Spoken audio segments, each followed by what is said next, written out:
you feel if the goblins of Halloween occupied your house all year long?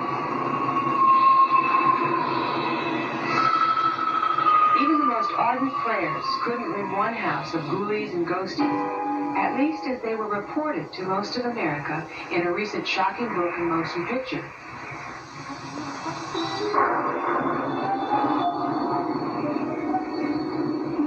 November 13th, 1974, Ronald DeFeo brutally murdered 6 members of his family in their lovely house in Amityville, Long Island. In late 1975, George and Kathy Lutz and their 3 children moved in. A month later, they moved out. They claimed they'd experienced a horrifying period of demonic possession. The house stood empty for a long time. After all, why would anybody want to call such a ghost-plagued house home? Jim Cromartie and his family bought and moved into the house. But let him tell you why. I've had uncles and aunts of mine who have played in this house as children, played in this house myself as a child. And there's no doubt about the tragedy that took place. To be very honest, the reason we bought the house at the time was it was a good buy.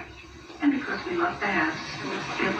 It is a beautiful house. And we really felt that once we moved in, we changed the number, we repainted it, and we made it a beautiful part of the community again. We really thought everything would just go away. We never dreamt what would take place here. The piece of Long Island real estate gained an international reputation. The Amityville horror told the Lutz's story, and in a way created a legend. There are some people, particularly the Cromarties, who are highly skeptical of the incident. For example, it's written, January 13th, Amityville. Film audiences were led to believe that a window shattered.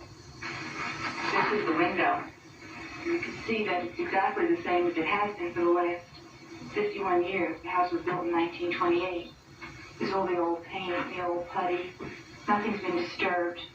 Perfectly innocent windows. This is the original banister. In the book, it was supposed to have been torn out of its hinges and completely demolished or something. As you can see, it is the original banister. It's been here, like everything else, 50 years, and it's still in perfect condition. Quote, January 2nd. Holding his nose, George forced open the paneling and shone his flashlight around the red-painted walls. The stench of human excrement was heavy in the confined space. It formed a choking... This is the door of our home. In the book, it became a 250-pound door, which was completely blown out of its frame and off its hinges. As you can see, it's the original door, solid as a rock, immovable, and quite innocent. My name is Patty Camarano. I was friends with Allison DeFeo, the girl who was murdered with the rest of her family here in 1974.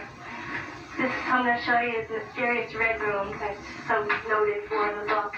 This door, which they say was never here, was here, is here, always will be here, I suppose. This is the red room.